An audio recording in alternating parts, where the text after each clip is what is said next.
অভিযোগ খুব স্পষ্ট। রাজ্যের সরকার নিয়ন্ত্রিত স্কুলগুলির অবস্থা অত্যন্ত খারাপ।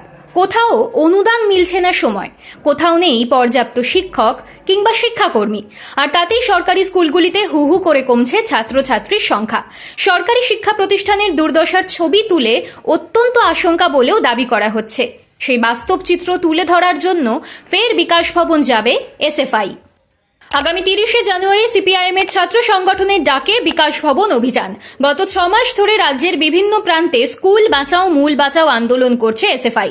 অতিরিক্ত ফি, শিক্ষক সংকট, ছাত্র শিক্ষক অনুপাত এবং স্কুলের কম্পোজিট গ্র্যান্ট নিয়ে ডিআই অফিসে স্মারকলিপি জমা দিয়েছে ছাত্ররা। এসএফআই এর স্কুল বাঁচাও মূল বাঁচাও স্লোগান এখন ছাত্রছাত্র অভিভাবকদের মধ্যেও ছড়িয়েছে, এমনটাই দাবি।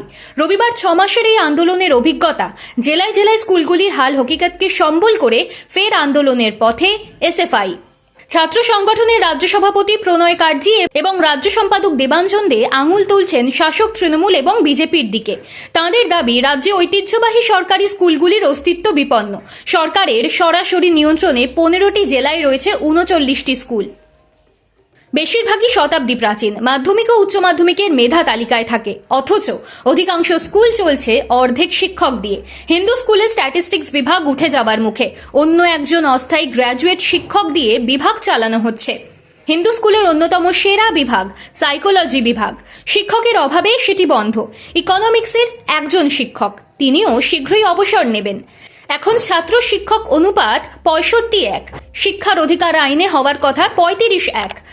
বীরভূম জেলা স্কুলে 1100 জন পড়ুয়ার জন্য রয়েছে মাত্র 18 জন শিক্ষক। বেশিরভাগ বিভাগই চলছে 1-2 শিক্ষক নিয়ে। হুগলি কলেজের স্কুলেরও একই পরিস্থিতি, সেখানে কম্পিউটার সায়েন্স বিভাগ বন্ধ। উত্তরপাড়া গভর্নমেন্ট স্কুলে 52 জন শিক্ষকের জায়গায় রয়েছেন 21 জন।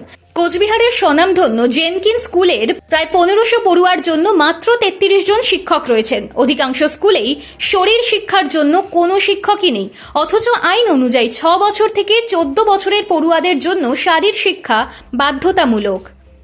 এইসব তথ্য পেশ করে দেবাঞ্জন দে বলেছেন, সম্প্রতি কলকাতার ঐতিহ্যবাহী হিন্দু স্কুলে ছাত্রছাত্রী অভিভাবকরা আন্দোলনে নেমেছেন, কারণ এই স্কুলে মোট 46 জন শিক্ষকের জায়গায় আছেন মাত্র 28 জন।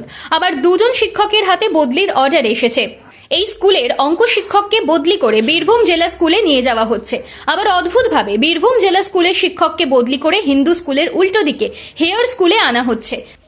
আবার বদলি হলেও বন্ধ হওয়ার মুখে বিভাগের পরিবর্তে শিক্ষক আনা হচ্ছে এমন বিভাগে যেখানে শিক্ষকের প্রয়োজন কম। এই ধরনের বদলির যৌক্তিকতা কি জানা নেই।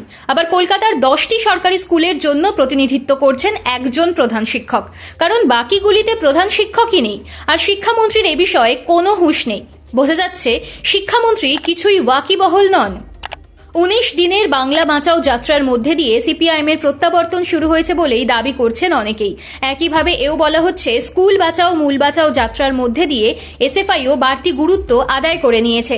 রাজনৈতিক মহল বলছে, স্কুলের সামগ্রিক দুরবস্থার বিরুদ্ধে এসএফআই এর এই আন্দোলন নির্বাচনের ঠিক আগে বামেদের অ্যাডভান্টেজ দিতে পারে। ছাত্র সংগঠনের নেতারা অবশ্য নির্বাচনকে লক্ষ্য করে এই আন্দোলনে নামেননি। তাঁরা রাজ্যের স্কুলের সোনালী অতীত ফেরাতে চান।